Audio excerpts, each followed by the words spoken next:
Hola, buenos días. Para todos los que nos acompañan el día de hoy, les saluda Arsenio González y soy gerente de ventas y marketing de Panapark Frison.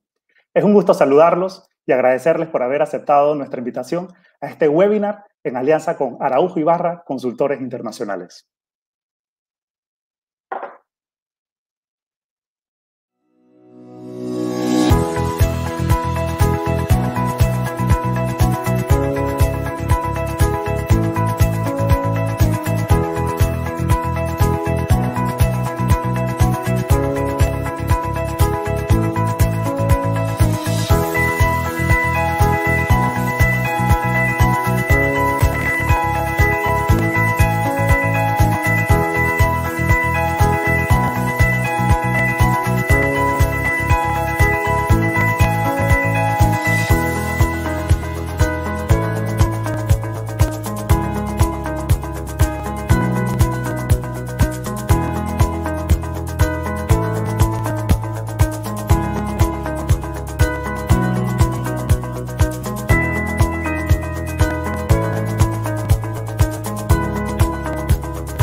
Somos el mejor aliado de los empresarios para desarrollar negocios en Colombia y el mundo. Nos enfocamos en descubrir oportunidades y crear estrategias competitivas de alto impacto para empresas y regiones que buscan un crecimiento económico sostenible. Tenemos la capacidad de brindar un servicio global gracias a nuestra red de aliados internacionales, con los que hemos asesorado a gobiernos en el mejoramiento de su legislación para la atracción de inversión. Los rankings globales nos han posicionado por más de 10 años consecutivos como la mejor firma en comercio internacional en Colombia, debido a los impresionantes resultados que han obtenido nuestros clientes. La clave de nuestro éxito es contar con un equipo interdisciplinario experto en la implementación de estrategias corporativas y fiscales, las cuales, apoyadas por mecanismos de comercio exterior como zonas francas, Plan Vallejo, estructuras cambiarias y aduaneras, logran que su compañía maximice su rentabilidad. Analizamos el impacto de los diferentes mecanismos desde una óptica financiera, incorporando las mejores prácticas de banca de inversión y cuidando siempre la generación de valor. Apoyamos a su compañía en la obtención de beneficios tributarios para las fuentes no convencionales de energía y en la expedición de licencias ambientales. Defendemos los intereses de los sectores con investigaciones de competencia desleal y litigios aduaneros. Lo acompañamos para que logre sus planes de expansión a través de modelos de negocios internacionales, encontrando oportunidades de sus productos o servicios en el mercado mundial con acuerdos de libre comercio. Araujo Ibarra, su aliado para desarrollar negocios en Colombia y el mundo.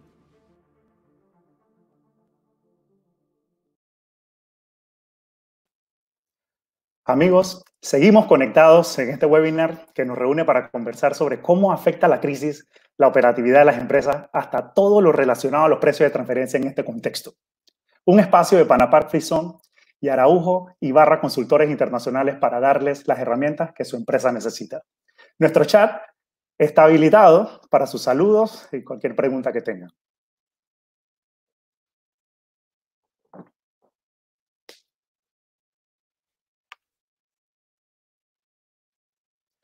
Ahora bien, sabemos que nuestro país y el mundo entero está afrontando una difícil situación por el tema del COVID-19. situación que detuvo muchos sectores de la economía, donde un principio de plena competencia se vuelve relevante durante una crisis económica como motor de generación de ahorros, alimentación de estructura de cambios, detección de riesgos, así como instrumentos relevantes de planeación en las operaciones intercompañía. Y es precisamente por eso que hoy nos acompaña el doctor Martín Ibarra, presidente de la firma Araujo Ibarra Consultores de Negocios Internacionales, quien es abogado, socioeconomista de la Universidad Javeriana con estudios complementarios. Participó en la misión del Banco Mundial que creó las zonas económicas especiales de China en 1983. Igualmente, ha colaborado en la reestructuración de los mecanismos de comercio exterior y zonas francas en la mayoría de los países de América Latina y en algunos países de Asia y África. De igual forma, nos acompaña la licenciada Wanda Gómez, quien tiene una amplia experiencia en los procesos de litigio, consultoría, planeación, coordinación de proyectos de precios de transferencia globales y regionales, entre otros. Además de los títulos educativos que posee la licenciada Wanda en Administración de Empresas, Derecho Tributario, Gestión Tributaria y Aduanera.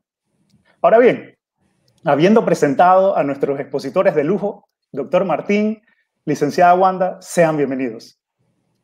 Muchas gracias, Arsenio. ¿Cómo no? Muchas gracias a Panapar por esta invitación. Este iba a ser un evento cerrado para Panapar y hubo entusiasmo y se abrió a otros países de América Latina, lo cual estamos muy, muy complacidos. Voy a hacer una pequeña introducción a la conferencia de Wanda sobre precios de transferencia en zonas francas, contando un poco la gran oportunidad que tienen las zonas francas de Panamá y las zonas francas de América Latina para ayudar a los países a sortear el COVID-19. Me van a ayudar con la presentación. Yo seguiría a la siguiente filmina, por favor, si son tan amables. Por supuesto. Muchísimas gracias. Bueno, Panamá es un gran país en América Latina en el comercio internacional. Es un epicentro logístico y de servicios. Y vamos a ver ahorita cómo los regímenes de zonas francas que tiene Panamá le pueden ayudar muchísimo a este país y a América Latina a acomodarse a los nuevos paradigmas del comercio internacional. Siguiente, por favor. Panamá importa 18.000 millones de dólares. Es una cifra muy importante. El mundo importa 18 trillones de dólares y Panamá importa 40.000 millones de dólares, es decir, 10.000 dólares por habitante, 4 veces más que el per cápita mundial. Pero en materia de exportaciones, las cifras no son tan buenas. Mientras el mundo exporta 18 trillones de dólares, un per cápita de 2.400 dólares por habitante, Panamá está en la mitad, en 1.295 dólares por habitante para un total de 5.400 millones de dólares.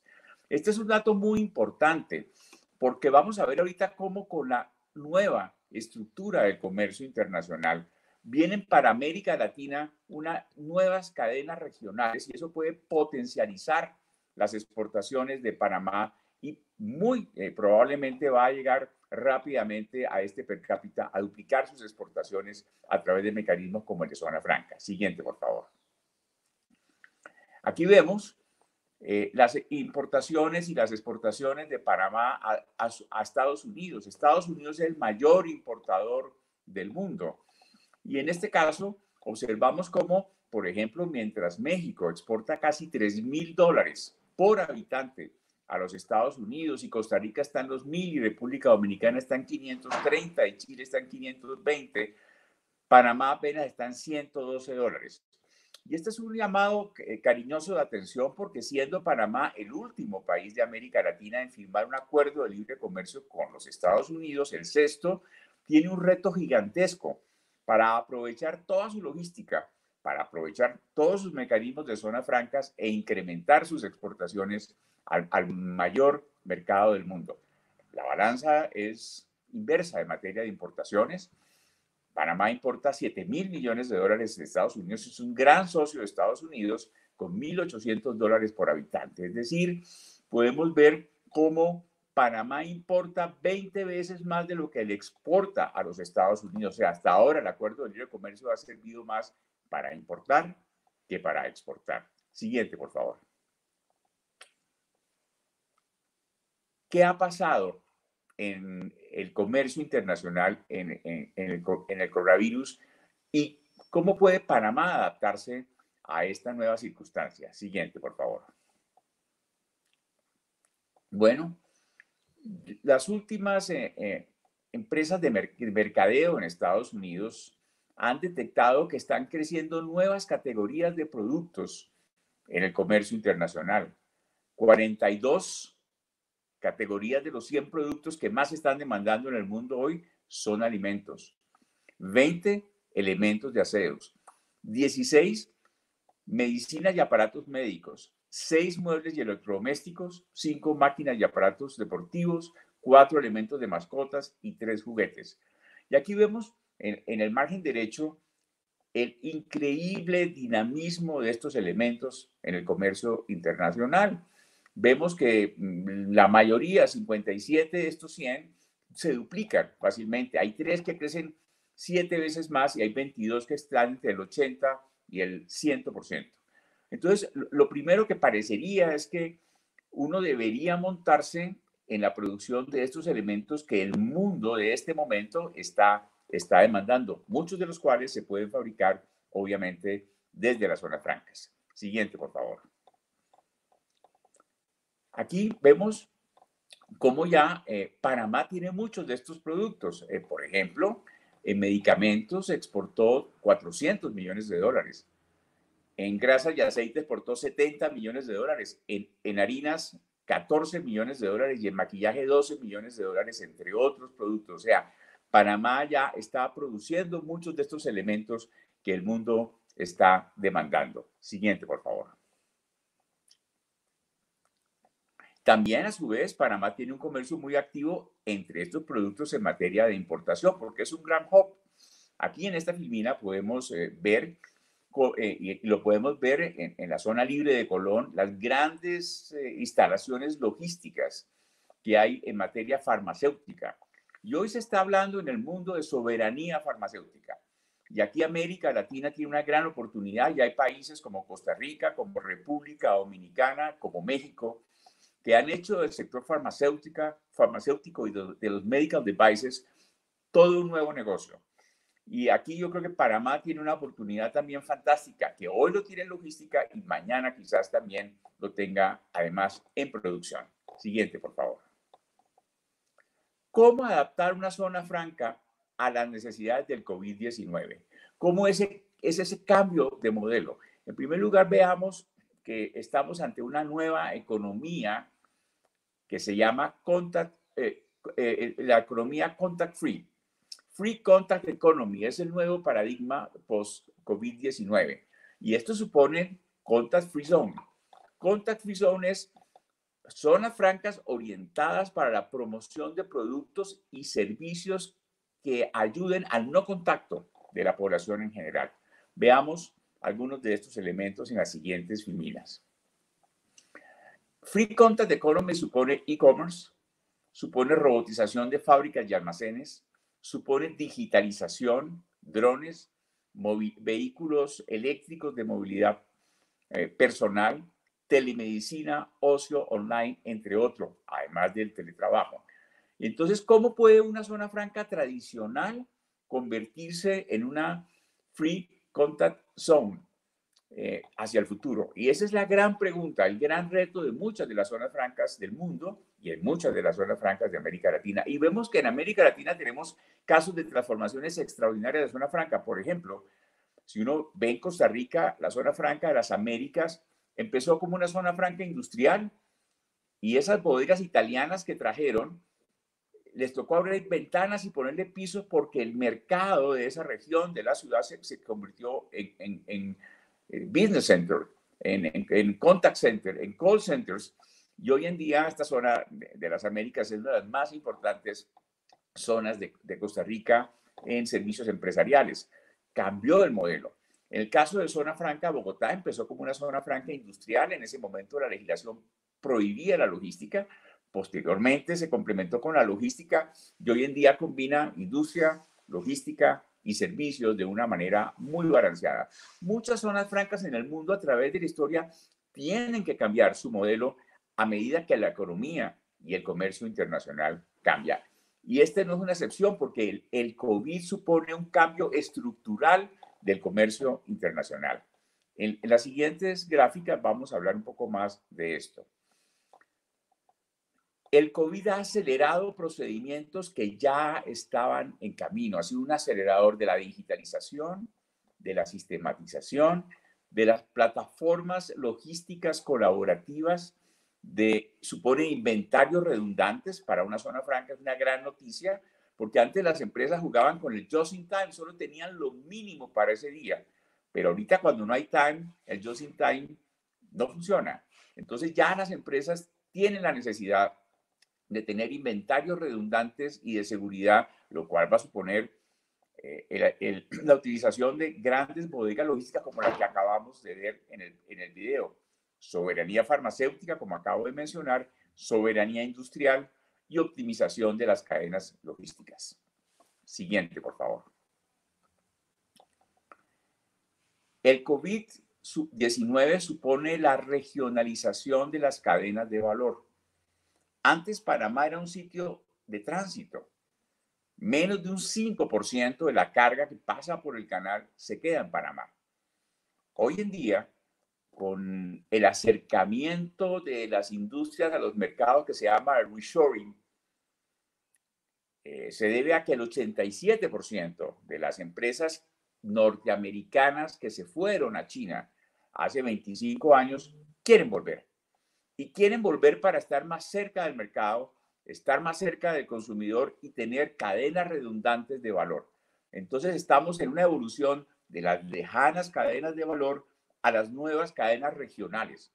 Y países como Panamá, que tiene un acuerdo de libre comercio con los Estados Unidos, pues tienen que empezar ya a aprovecharlo, pues como vimos en las primeras filminas, lo ha aprovechado más para importar que para exportar hasta el momento. Siguiente, por favor. Bueno, otra actividad que es definitiva es el e-commerce. El e-commerce está transformando el comercio internacional. El señor Jack Ma, el fundador de Alibaba, decía que el paquete va a jubilar al contenedor. Probablemente esto no sea tan cierto ni tan rápido, pero lo que sí es cierto es que el e-commerce garantiza el no contacto, que en este momento es definitivo. Y lo que también es cierto es que en China la gran explosión del e-commerce se debió al SARS del 2012, donde no se permitía el contacto y se acostumbraron los chinos a comprar por el teléfono móvil, por el celular. Y por eso es muy importante ver cómo cambiamos la orientación de nuestras zonas francas y las complementamos para convertirlas en e-zones, zonas francas de e-commerce, que ya hay muchas en China, que ya hay en Dubái, que ya hay en otros países avanzados, pero que hay muy pocas e-zones en América Latina. Y una zona franca para el comercio electrónico sirve para fabricar productos que posteriormente van por avión o van por paquete al consumidor final. Va para transformar contenedores en paquetes. Y este es un negocio que para Panapar y para todas aquellas zonas francas que están entre puertos y aeropuertos puede ser fantástico. En el caso de Panamá, pues una zona como Panapar queda cerca de Balboa, pero también queda relativamente cerca de Colón. Los contenedores pueden llegar y convertirse en paquetes y estos paquetes se distribuyen a través del aeropuerto de Tocumen para toda América Latina. Panamá tiene una ventaja que tiene el flete aéreo más barato de toda América Latina, debido al hub que tiene. El año pasado movió, aunque no fueron demasiadas toneladas, no llegaron a las 200,000 toneladas, 162,000 toneladas para ser exacto, a través del aeropuerto de Tocumen. Sin embargo, hay muchas barrigas de aviones desocupadas que estaban listas para transportar mercancías y hoy en día se está dando el cambio de aviones de pasajeros a aviones de carga porque el 60% de las mercancías iban en las barrigas de los aviones de pasajeros y ante el colapso por el COVID del turismo y el transporte de pasajeros es necesario convertir aviones de pasajeros a aviones de carga. También sirve una zona franca de e-commerce para los call centers. Cada paquete es una llamada o es un dato que se mete en el computador para que aparezca en el teléfono móvil. Para la logística internacional, para los data centers que necesitan almacenar toda esa cantidad de bits. Mientras un contenedor tiene 30 datos, un paquete también tiene 30 datos. Imagínense el número de datos que debe manejar un centro de e-commerce y definitivamente para la redistribución internacional. Y este es un llamado muy importante para muchas de las zonas francas de América Latina que quedan cerca a aeropuertos y relativamente cerca a puertos.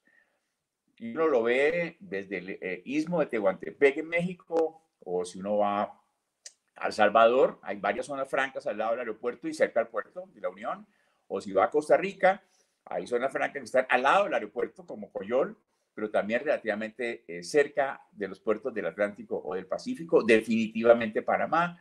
Hay ciudades como Cartagena y Cali en Colombia, como Lima, en Perú, el nuevo proyecto de Shanghái, que es el puerto más importante que está construyendo COSCO, una empresa china en el Pacífico latinoamericano, cerca del aeropuerto Jorge Chávez de Perú, o la zona franca de Iquique, que queda entre el puerto y también tiene un muy buen aeropuerto que pudiera convertirse también en centros de distribución regional. Este es un potentísimo mensaje de cómo convertir una zona franca tradicional en una zona franca de e-commerce. Siguiente, por favor. Bueno, aquí vemos la confluencia que hasta ahora lamentablemente no ha sido muy activa. Y en eso, zonas cercanas al aeropuerto como Panamá tiene una oportunidad gigantesca en el futuro de poder convertir contenedores en paquetes. Siguiente, por favor. También el COVID nos obliga a rediseñar los esquemas de promoción internacional. Nuevos procesos de promoción, realidad virtual. Me cuentan que hay una zona en Costa Rica que acaba de montar una fantástica plataforma de promoción por realidad virtual para acercarse a sus inversionistas en el exterior, plataformas informáticas, LinkedIn, afinar targets y leads, y definitivamente identificar cuáles son esas empresas que están en el sudeste asiático y que por motivos o arancelarios o de guerra comercial o geopolíticas quieren acercarse a América. Esto supone definitivamente diseñar una nueva estrategia comercial con métodos no tradicionales. Siguiente, por favor. Y obviamente, ya para terminar, las zonas francas son los mejores sitios para garantizar las condiciones de salubridad. Medidas de distanciamiento, control remoto de temperatura, desinfección de vías públicas, transporte de baja densidad especializado con rutas diseñadas. Y eso hace que sean no solamente zonas francas duty free, sino zonas francas virus free, libres de virus. Y este es un elemento fundamental en estos momentos en cómo las zonas francas latinoamericanas asociadas en ASFA pueden garantizarle a sus usuarios y pueden garantizarle a sus países anfitriones un estricto seguimiento de los protocolos desde bioseguridad. Siguiente, por favor. Por último, le corresponde a las zonas francas ser los pulmones de los puertos y los aeropuertos del mundo mientras se abre nuevamente el comercio internacional. Hemos visto cómo llegan a los puertos y a los aeropuertos muchas mercancías que ya venían en camino de barcos que estaban en alta mar, y los puertos y los aeropuertos no tienen capacidad de almacenamiento. Y las zonas francas de América Latina, esas cerca de 500 zonas francas de América Latina, tienen un papel espectacular para ser las bodegas, los depósitos de estos inventarios de productos finales y de materias primas, mientras nuevamente se abre el mundo.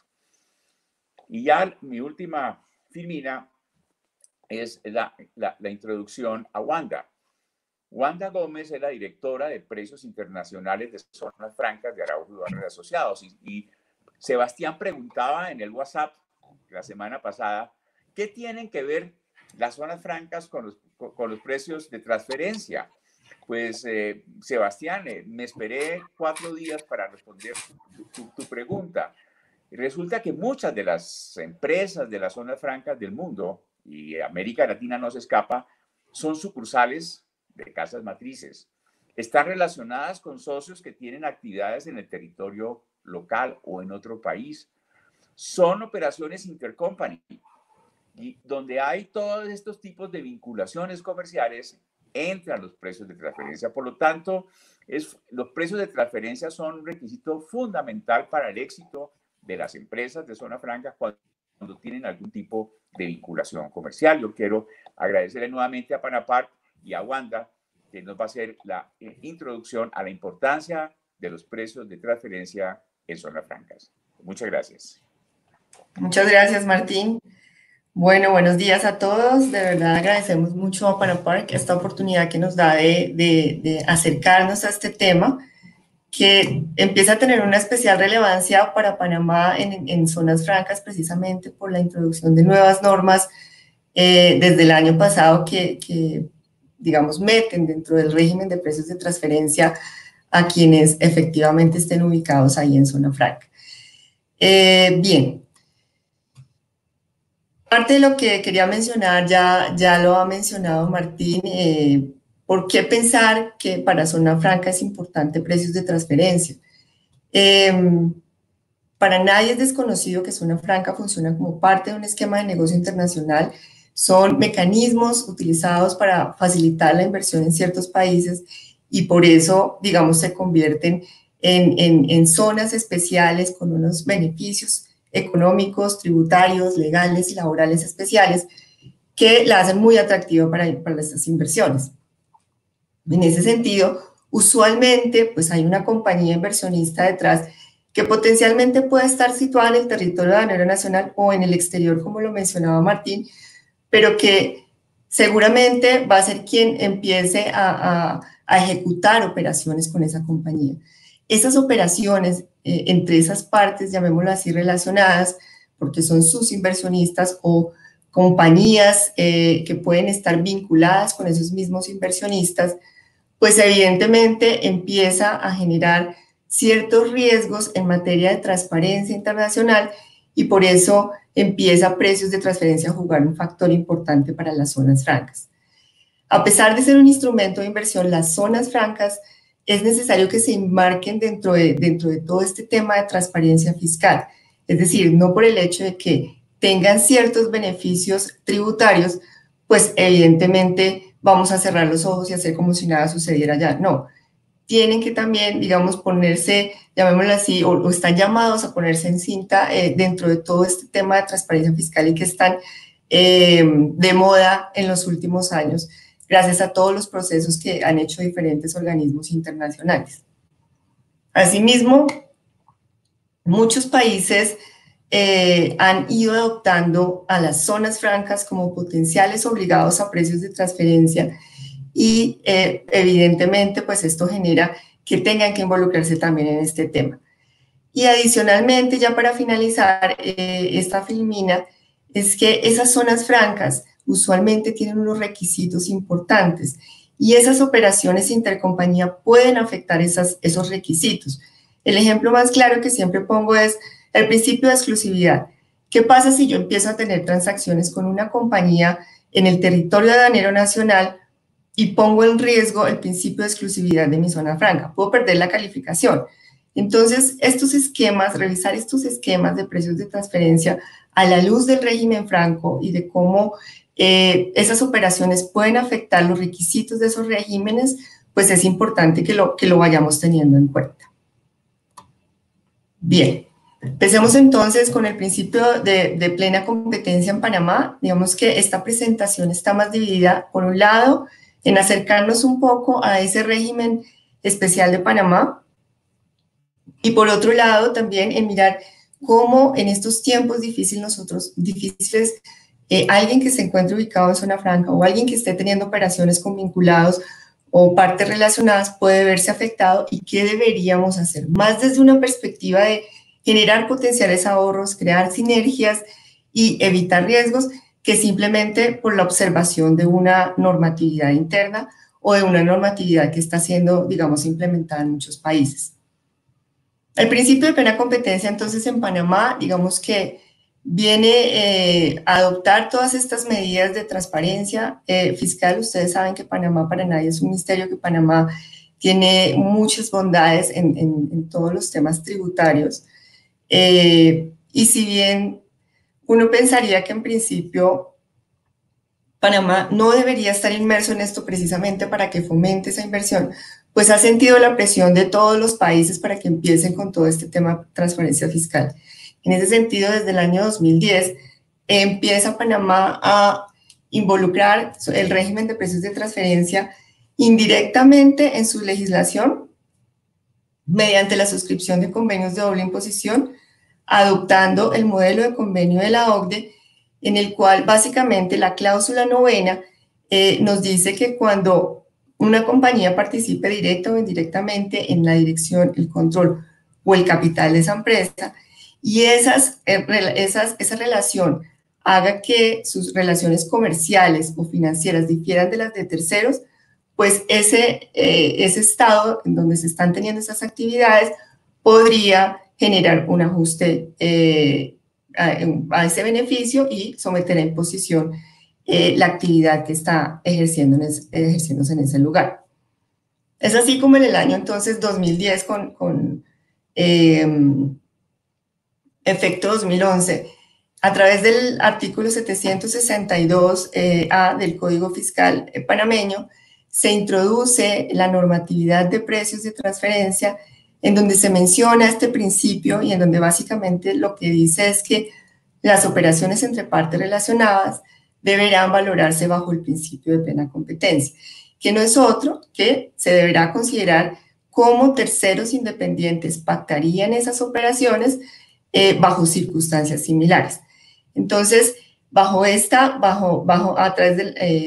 en el año 2010 se adopta no solo el principio de plena competencia, sino que empiezan además a adoptarse toda la metodología de precios de transferencia, cómo tiene que surtirse la información y, digamos, una serie de requisitos para quienes están obligados al régimen.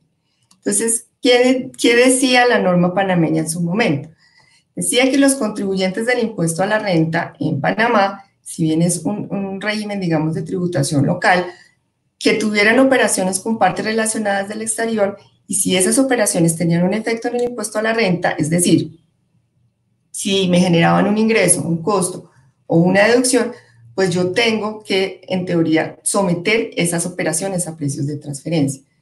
Bien, entonces, la norma que nos interesa, que es la que tiene que ver con zonas francas y que empieza a operar a partir del año 2019, y menciona que todas esas personas naturales o jurídicas que operen con partes relacionadas en zonas francas, zonas libres, zonas de empresas multinacionales, sedes de empresas multinacionales, perdón, ciudad del saber o cualquier otra zona franca o área económica especial, debe cumplir con el régimen.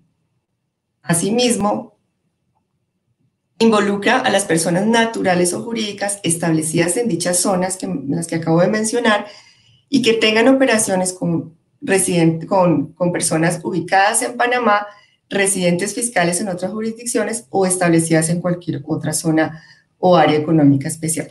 Entonces, lo importante aquí es que, en principio, precios de transferencia está dado para temas de impuesto a la renta, todo lo que tenga efecto en el impuesto a la renta. Sin embargo, en Panamá hay una particularidad, y es que muchas de estas zonas que mencionamos están exentas o tienen unas tarifas muy bajas del impuesto sobre la renta. Para el caso de las zonas francas hay exenciones hasta del 100%, con lo cual uno se pregunta, ¿para qué yo, siendo un usuario en zona franca, que estoy exonerado del impuesto a la renta, pues para qué tengo que cumplir precios de transferencia? La norma menciona, aunque estén exentas o su tarifa sea reducida, van a tener que cumplir las normas. Entonces yo traigo aquí un ejemplo para ver un poco el efecto que esto pueda tener. Tenemos una sede de empresa multinacional en Panamá con una tarifa del impuesto a la renta sobre el 5% que presta unos servicios a una zona franca, quien está exenta al 100% del impuesto a la renta. y que a su vez presta servicios de IT a una vinculada en Panamá, una tarifa que la vinculada tiene una tarifa del 20%. Tenemos entonces unos, digamos, ingresos, costos, utilidades para cada una. Aquí hay una tributación del 1.5 bajo una utilidad del 10%.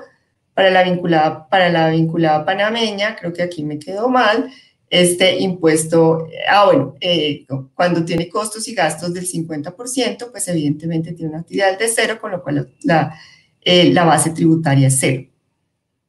Y vemos cómo quien tiene la utilidad mayor, pues es evidentemente quien está en zona franca, para un total de impuestos de 1.5. ¿Qué sucede cuando ingresa al régimen? El régimen dice, ojo, su ingreso desde la SEM por el servicio administrativo que presta no debe ser de 30, sino de 60. Inmediatamente cambio la tributación acá, me sube un 2%. Los servicios que yo tenía acá de 30% me pasan a un 60%. Y evidentemente esto me mueve la utilidad hacia abajo. Lo mismo sucede con los servicios IT. Tenía antes unos gastos de 50 en la compañía panameña, que vía un ajuste de precios de transferencia me dicen, no, sus gastos, su precio no debe haber sido de 50, sino de 20, con lo cual pasa a una tributación de 7.5 la vinculada en Panamá. Entonces pasamos de una tarifa global de impuestos, de una tributación global de impuestos del 1.5 a un 9.5 después. Entonces, fíjense que sí puede haber un efecto importante, si bien la zona franca es exenta, en un traslado de utilidades que pues evidentemente hay que revisar y hay que empezar a ver cómo lo manejamos desde zona franca, cómo se empieza a operar de una mejor manera desde zona franca. Bien. ¿Qué implica entonces para las zonas francas o zonas de beneficio especial estar siendo parte de este régimen de precios de transferencia? Uno, empezar a ser parte de los esquemas de transparencia fiscal internacional, y eso significa empezar a revelar información. Cómo estoy haciendo las operaciones y cómo estoy obteniendo ingresos, costos, gastos a través de esas operaciones. Dos, empezar a revisar las normas de vinculación. ¿Qué incluye esto? Esto incluye, entonces, empezar a ver quiénes son mis partes relacionadas de acuerdo con la normativa panameña y de acuerdo con la normativa, digamos, de los otros países, y adicionalmente ver cómo esa vinculación empieza a afectar. Tres, tengo entonces que empezar a analizar mis operaciones conforme al principio de plena competencia o del operador independiente, lo que significa que voy a tener que empezar tal vez a reestructurar mis precios, mis contratos o lo que yo tengo en este momento como operación con mis vinculados. Y cuatro, revisar esos efectos que pueden potencialmente tener en la tributación del grupo y particularmente en la tributación de zona franca. Entonces, voy a tener que empezar a revisar un poco de temas que para mí no eran desconocidos, pero que de alguna manera hoy los tengo como obligatorios y voy a tener que empezar a cumplirlos. Entonces, esto es básicamente el efecto que empieza a tener precios de transferencia dentro de zonas francas y porque tengo que tener cierto cuidado en lo que voy a empezar a hacer. Bien, pasemos a la segunda parte entonces de cómo estos tiempos difíciles tienen, digamos, una afectación dentro de la operatividad del grupo y potencialmente dentro de la operatividad que yo tengo en zona franca. Recordemos todo lo que nos mencionó Martín, de que vamos cambiando, digamos, frente a las nuevas circunstancias que tenemos. ¿Qué hemos visto que ha sucedido frente a estos tiempos difíciles? Y es, uno, falta de liquidez en las compañías. Hemos evidentemente evidenciado que las compañías están reteniendo el efectivo, tratando de endeudarse lo menos posible o de reestructurar sus deudas. Por otro lado, estamos viendo cierres de fronteras, estamos viendo cierres de operación que hasta ahora estamos empezando nuevamente a reabrir, pero que tienen que generan unas dificultades en los abastecimientos de productos a nivel mundial. Y adicionalmente, pues, todos encerrados, tenemos cambios en los niveles de ventas, en las clases de productos que estamos consumiendo, y lo mencionaba Martín, hay productos que que pasan a dejar de tener relevancia, como pueden ser los artículos de lujo, pero hay otros que empiezan a tener una relevancia muy importante, como son los productos de higiene, los productos alimenticios, los productos de seguridad industrial, que evidentemente ya tienen una relevancia mucho más importante en el mercado. Entonces empiezan a surgir nuevas formas de empezar, digamos, de afrontar esos tiempos difíciles. Y para ello, ¿qué sucede? Hay una adopción, por ejemplo, de nuevas tecnologías. Martín lo mencionaba, estamos en la era del e-commerce, estamos en la era de todo transado a través de las plataformas electrónicas que básicamente permiten el flujo de esos productos, pero también que evitan que hayan esquemas de fraude. Vemos implementación de plataformas de trabajo remoto que cada vez, pues, entendería yo, empiezan a ser mucho más sofisticadas. Vemos como las compañías también empiezan a incursionar en nuevos negocios, generando nuevas funciones, potencialmente creación de nuevos intangibles y generando posiblemente nuevos riesgos inherentes a esas funciones. Vemos, por ejemplo, al señor Amancio Ortega, el dueño de Inditex, produciendo ahorita batas Zara para médicos. Entonces pasamos de una moda super fashion a algo indispensable para poder, digamos, mantener su operatividad, que seguramente ese cambio puede generar algunos cambios también dentro de su estructura de precios de transferencia. Vemos cómo ahora tenemos, y lo mencionaba Martín, un cumplimiento de protocolos importantes que efectivamente va a tener unos costos de implementación importantes que vamos a tener que ver cómo se manejan en esta crisis. La tendencia a una automatización de procesos. Evidentemente, frente al manejo de liquidez tenemos renegociación de deudas, diferimientos de pago, de pronto unos mayores costos en recuperaciones de cartera, pero vemos cómo la crisis ha hecho que todos migremos hacia nuevas formas de hacer y de ver los negocios. ¿Qué sucede, por ejemplo, con esos esquemas de financiación? Hoy en día, una compañía en zona franca que tenga, por ejemplo, un endeudamiento con una vinculada en el territorio aduanero nacional o en el exterior, debe empezar a revisar esos esquemas de financiamiento. ¿Por qué? Hoy en día todos estamos revisando nuestras deudas, estamos tratando de ampliar los plazos, estamos viendo cómo obtenemos liquidez. Entonces, lo más adecuado es que adicionalmente revisemos esos contratos intercompañía. Es decir, si yo tengo hoy una deuda con mi vinculada del exterior, lo adecuado es que hoy yo revise esas deudas que tengo. Más bien, buscando de pronto mejores condiciones para que en el futuro yo no pueda ser cuestionada por esos esquemas de financiación que tengo hoy. Adicionalmente, como les decía, tenemos una centralización del efectivo. Entonces, ¿qué sucede? Muchos grupos multinacionales trabajan con una compañía que maneja toda la liquidez y que a su vez digamos, redistribuye esa liquidez para los países o para las compañías que necesitan ese efectivo. En ese sentido, lo que esperaría un tercero independiente es que por la administración de ese flujo de efectivo, pues haya una remuneración, pero adicionalmente, si yo soy la compañía que hoy está generando liquidez, yo quisiera tener tal vez una remuneración diferente, porque hoy el dinero de pronto o pueden haber unas tasas, digamos, más beneficiosas para mí, desde mi punto de vista de quien pone la liquidez, que hace unos meses atrás. Con lo cual ahí puede haber un potencial ingreso para la compañía que está generando esa liquidez. Frente a las cláusulas de seguros y de reaseguros y los contratos, perdón, es importante que si yo hoy tengo un acuerdo de precios, un acuerdo de seguros con mi compañía vinculada en el territorio aduanero nacional o en el exterior, empiece a revisar las cláusulas y los haga efectivos. ¿Por qué? Porque no está bien que si yo he venido pagando un seguro durante mucho tiempo y hoy es el momento de cobrarlo, no lo cobre. Tengo que empezar a actuar como lo haría con un tercero independiente. Lo mismo sucede con los temas de avales y garantías.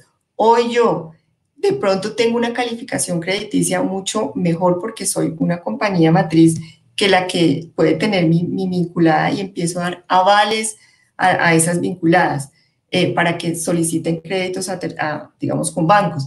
En ese sentido, yo tengo que empezar a revisar si esa aval o esa garantía debería tener una remuneración frente al régimen de precios de transferencia. Y si tengo estructuras de cobertura, evidentemente también voy a tener que empezar a hacerlas efectivas porque hoy es el momento de hacer efectivos esos contratos por los que yo he venido pagando durante cierto tiempo. También hay estas actividades o estos cambios que hemos venido viendo traen problemas en la cadena de valor, como lo mencionábamos. Entonces, cierres de fronteras, todo queda quieto, cómo empezamos a reoperar. Y entonces vamos a tener que revisar 4 aspectos importantes en esa cadena de valor. 1, si yo estoy cambiando mis funciones, mis activos o mis riesgos por esa nueva operación que estoy empezando a hacer o por esa operación que estoy dejando de hacer.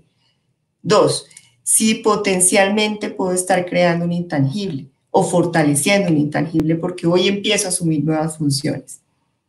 3, ¿cuál es esa rentabilidad o pérdida asociada a esos cambios en funciones, activos o riesgos que hoy tengo? Y 4, ¿cuáles son los impactos de esos acuerdos que yo tengo intercompañía de acuerdo con la norma local pues, de cada país?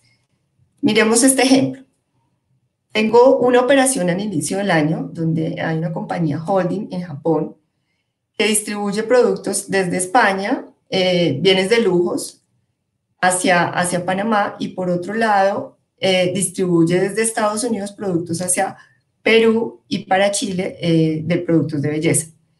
Adicionalmente tengo una compañía en Irlanda que presta unos servicios de IT básicos que son de soporte a toda la operación. ¿Qué operaciones intercompañía hay en este momento en este grupo?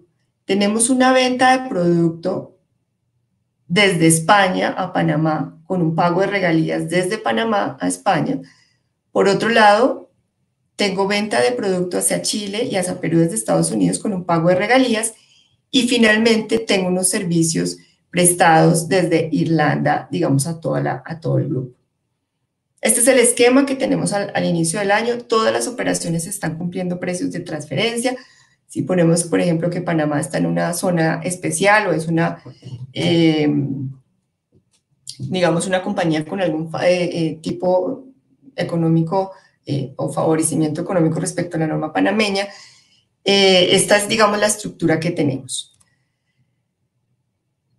Hoy o ayer, 11 de mayo del 2020, ¿qué ha sucedido en la operación? Quien distribuía productos de higiene productos de belleza pasa a distribuir productos de higiene. ¿Por qué? Porque es lo que se vende ahorita, porque en este momento los productos de belleza más bien están quietos y porque los artículos de lujo no se están comercializando de la misma manera que antes, porque las prioridades cambian.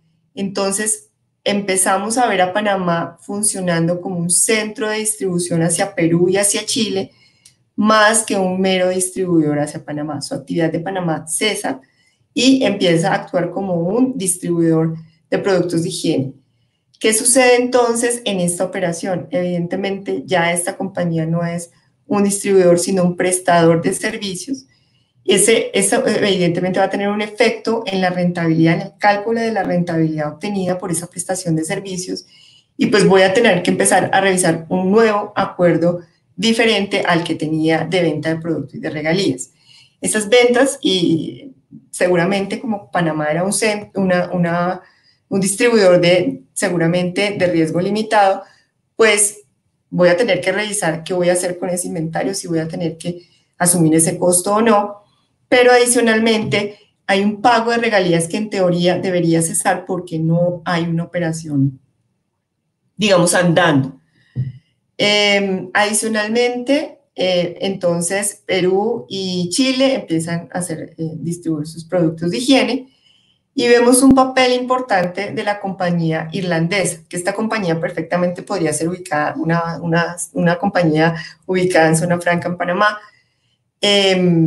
y empieza a prestar servicios de e-commerce, haciendo un desarrollo importante y facilitando la gestión de todo el grupo, lo que seguramente hace que ya no preste servicios de bajo valor agregado como eran los servicios de IT de soporte, pero hoy sí viene a prestar un servicio de valor agregado, digamos que le da mucho valor agregado a la operación y por tanto su remuneración debe ser diferente. Y por tanto también tengo que analizar si hay una creación de un intangible importante ahí que me está generando una nueva cadena de valor en el grupo como tal. Esto lo traigo simplemente para mostrarles el ejemplo de cómo esos cambios de verdad sí pueden estar afectando la operatividad del grupo y cómo yo tengo que entrar a reevaluar todas estas transacciones porque van a tener cambios dentro de su rentabilidad, dentro del esquema de precios de transferencia y evidentemente dentro de los acuerdos intercompañía. El otro punto que queríamos tratar es por qué es importante considerar los movimientos de capital humano. Usualmente vemos traslados de personas de una entidad a otra cuando son vinculados. Entonces, el ejemplo claro es, tengo una persona en el territorio aduanero de Panamá que desarrolló una fórmula comercial para distribuir cierto tipo de productos. Esta persona es trasladada entonces, digamos, a una zona franca en Panamá, pero es trasladada vía, ahora usted lo contrata desde su nómina. ¿Qué sucede a la luz de precios de transferencia? ¿Por qué es importante considerar ese movimiento de capital humano?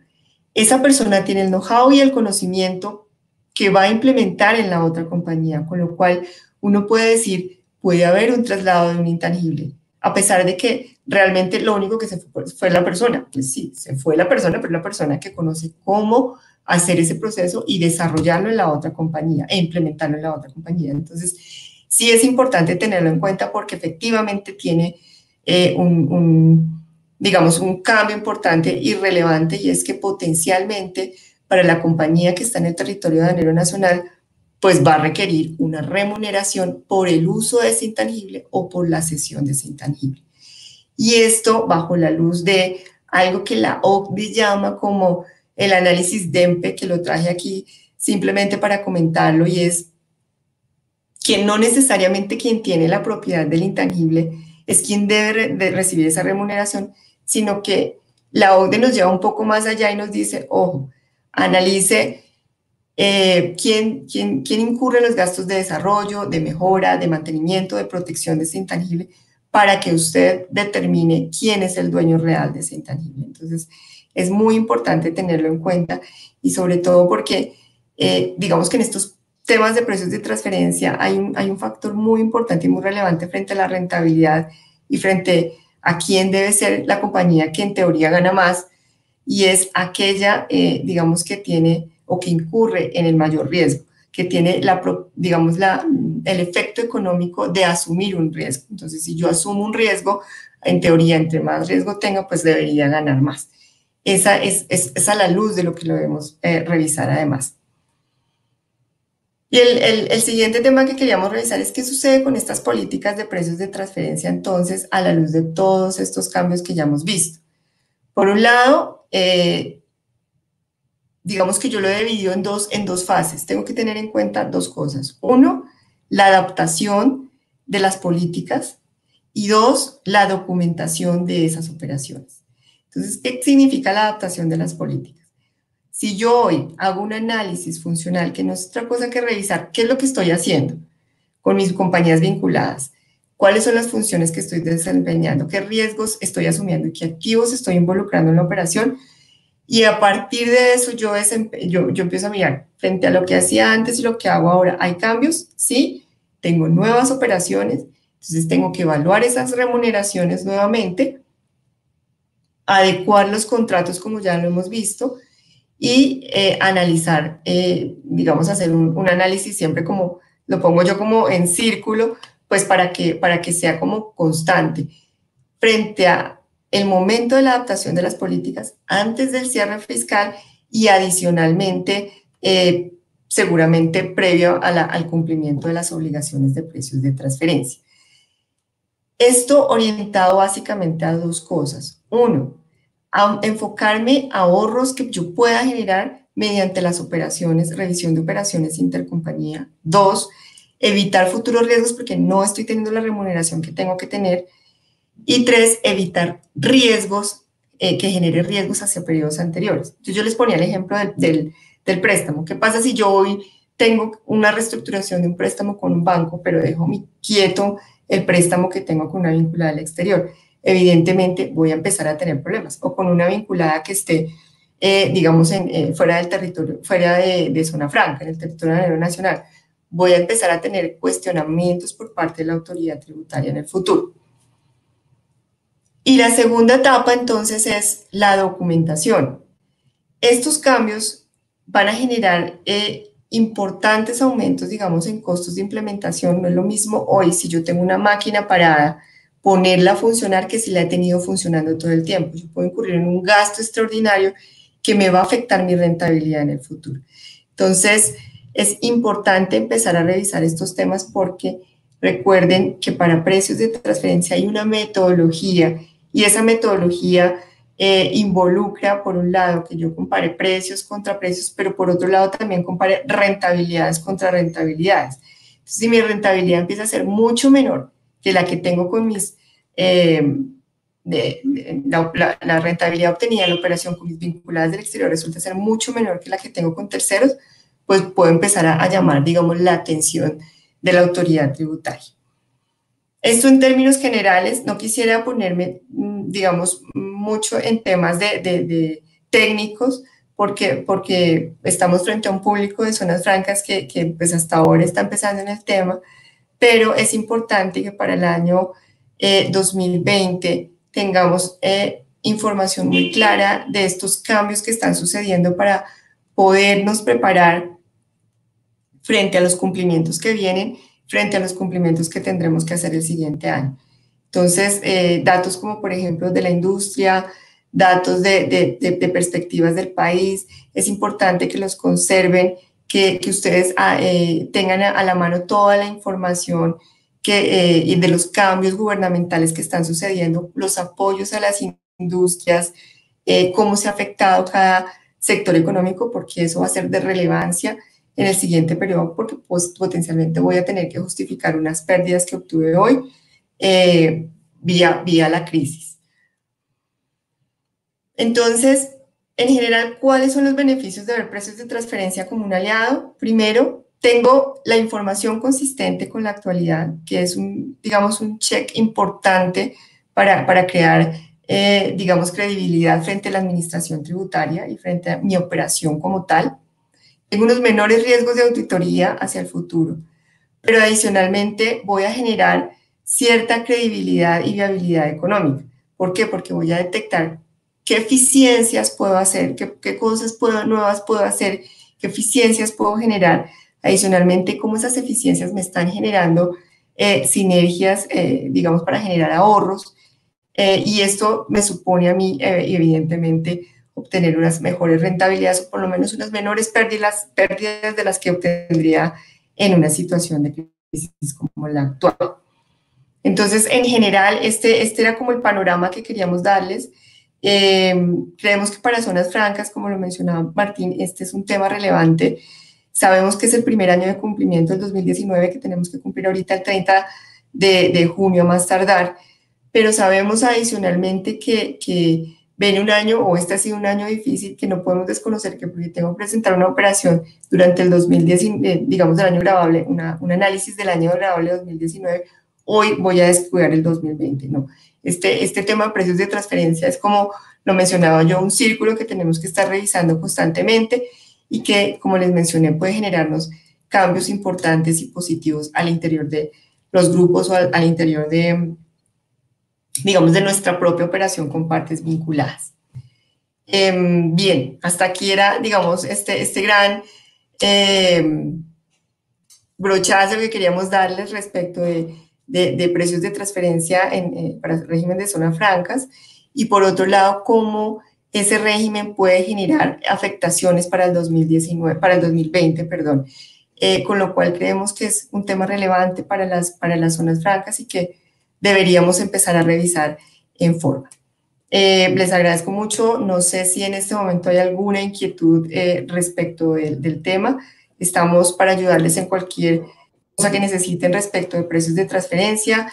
Digamos que, como lo mencionaba Martín, tenemos una muy buena experiencia, pero adicionalmente conocemos el régimen de zonas francas, conocemos cómo funcionan y los requisitos esenciales que deben conservarse para no perder esa calificación como tal, con lo cual creo que tenemos esa fortaleza importante y queremos ponerla a disposición de ustedes para cualquier requerimiento que tengan. Muchísimas gracias, licenciada Wanda. Ahora iniciamos la sesión de preguntas y respuestas. Algo muy importante que noté en la audiencia es una inquietud que te agradecería si nos las puedes aclarar. Explícanos, en palabras sencillas, ¿qué son los precios de transferencia? Ok. Los precios de transferencia, como lo mencioné, son básicamente esos precios que se pactan con partes relacionadas. ¿Qué sucede con esos precios? Esos precios, como lo mostré en el ejemplo, puede suceder que en algún momento sirvan para modificar la rentabilidad obtenida por las compañías. Entonces, hoy yo le vendo un producto, hoy yo, Zona Franca, le vendo un producto a mi vinculada, digámoslo así, en Ecuador. Se lo estoy vendiendo a un precio superior que un tercero independiente, del cual un tercero independiente lo compraría. ¿Qué sucede con ese precio? Ese precio tiene una afectación en el impuesto sobre la renta de Ecuador y efectivamente pues lo que va a hacer es bajar esa base imponible porque es un mayor costo para Ecuador. Panamá, como tiene una tasa de tributación, o no tiene una tasa de tributación, digamos, pues exenta en una zona franca, pues evidentemente va a permitir el traslado de esa utilidad vía precio del producto. Con lo cual, lo que hace el régimen de precios de transferencia es empezar a decir, no, un momentico, usted puede venderle al precio que quiera, pero para efectos fiscales de la declaración del impuesto sobre la renta o para efectos de precios de transferencia, usted tiene que observar el precio que terceros independientes hubieran obtenido. ¿Eso qué quiere decir? Que hoy Ecuador va a tener que reconocer un menor costo y evidentemente va a perder, digamos, financieramente, tributariamente, en el tema de que va a tener que pagar más impuestos en Ecuador, vía el traslado, porque trasladó parte de su utilidad en el precio a Panamá. ¿Qué pasa cuando Panamá empieza a meter a las zonas francas en este régimen? Vuelvo y lo repito, régimen de transparencia fiscal. Empieza a revelar información, entonces Panamá empieza a decir, sí, yo le vendí a este señor. Sí, puedo tener problemas de precios de transferencia, pero yo estoy exento, a mí no me genera ningún problema en Panamá. Pero desde Ecuador, digamos que los inversionistas van a ver que la compañía de Ecuador sí está sufriendo las consecuencias, con lo cual, si bien, digamos, dentro de la afectación como tal para una zona franca, puede no haber problemas en temas de impuesto a la renta como tal, sí pueden generarse problemas, por un lado, hacia el régimen franco, pero por otro lado, generarse problemas para las compañías que están teniendo transacciones con las zonas francas de Panamá. No sé si fui clara. Sí, muy bien, perfecto, me parece súper, Wanda, muchas gracias. Ahora bien, la segunda pregunta de nuestro amigo Héctor Mauricio Calderón Quiroga. Para poder acceder a las exoneraciones tributarias como empresa vinculada a una zona franca, ¿es necesario demostrar que el producto sufre un porcentaje de transformación dentro de dicha zona? Del régimen de zona franca, lo que yo entiendo es que precisamente tú estás en zona franca porque estás haciendo una actividad especial, estás generando valor para ese producto.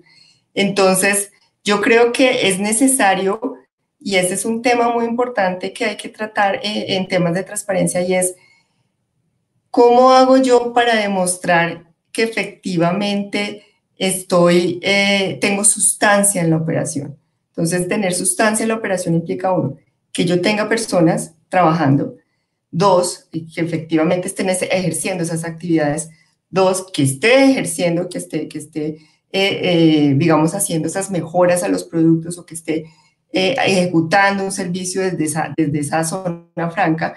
Entonces, en realidad, se convierte ojo, Usted, para efectos de precios de transferencia, no basta con que diga existe esta operación, tiene que probar que existe esa operación. Uno, porque usted puede estar afectando al vinculado con el que está teniendo la operación, y porque efectivamente eso va a tener un efecto dentro de su declaración de renta, y por otro lado, dentro de la credibilidad misma que tiene la zona franca frente digamos, al mismo comercio internacional. Entonces, yo creo que es un tema también de credibilidad, es un tema de entrar a transparencia fiscal, con lo cual es importante, digamos, chequearlo y tenerlo súper visto. Muy bien, muy bien. Tenemos otra pregunta. Los exhorto, amigos, envíen sus preguntas, comentarios. Tenemos a la especialista aquí en la materia para responder todas sus interrogantes.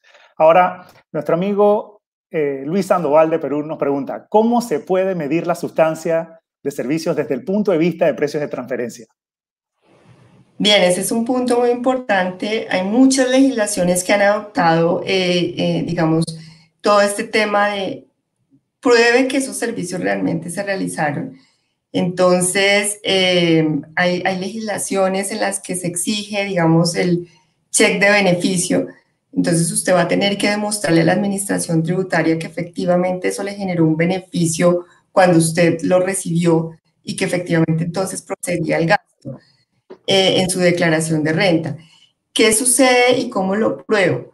Básicamente, uno, como lo mencioné, demostrando que hay personas que están prestando esos servicios. Dos, una relación de los costos en los que estoy incurriendo en la prestación de esos servicios, en que me presten esos servicios, pues la vinculada. De otro lado, también necesito demostrar cuál es el beneficio, es decir, yo tengo que tener la capacidad de decir que si hoy estoy recibiendo un servicio de asistencia técnica de mi vinculada al exterior, ese servicio de asistencia técnica realmente me generó una nueva forma de hacer algo, o me generó unos cambios en los procesos, o me generó ahorros entre procesos que tenía. Y eso tiene que ser medible y es algo que vamos a tener que seguramente soportar en caso de alguna auditoría. Fabuloso, Wanda.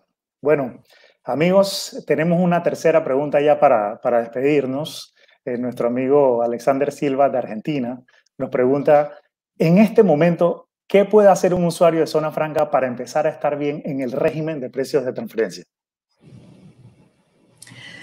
Bien, varias cosas. Uno, como lo mencioné, empezar a revisar hoy cómo está operando con sus vinculadas en zona franca.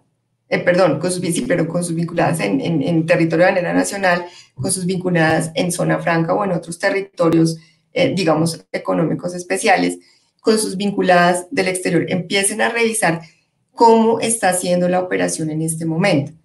Con lo cual, es importante empezar a mirar si deberíamos firmar contratos al respecto para que nos sustenten un poco más cómo se realiza la operación, para asegurarnos que en una potencial auditoría de la administración tributaria tengamos los elementos de defensa necesarios. Dos, que tengamos la documentación que me permita probar que efectivamente la operación se está dando. Y tres, pasar por precios de transferencias a remuneración por esa operación. Entonces, si yo cumplo, digamos, con estos tres tips que les acabo de decir, lo que me va a permitir es tener una operación mucho más estructurada y que me va a tener una defensa como tal ante la administración tributaria, me va a permitir a mí evitar riesgos de futuras sanciones y el cumplimiento, evidentemente, en los tiempos que están estipulados por la ley, bajo unas condiciones mucho más tranquilas que si yo empiezo a hacer todo a última hora.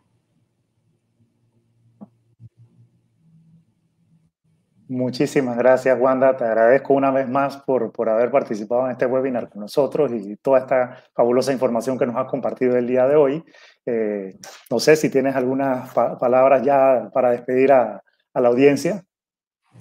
Sí, claro que sí. Les agradezco muchísimo digamos, al habernos acompañado el día de hoy. Como les mencioné, para nosotros es muy placentero estar con ustedes, sobre todo con las personas de Panamá y de los otros países. No esperamos esta convocatoria tan grande, pero claro que sí digamos, estamos muy agradecidos y queremos poner a su disposición cualquier digamos, cualquier inquietud que tengan nos la pueden hacer llegar.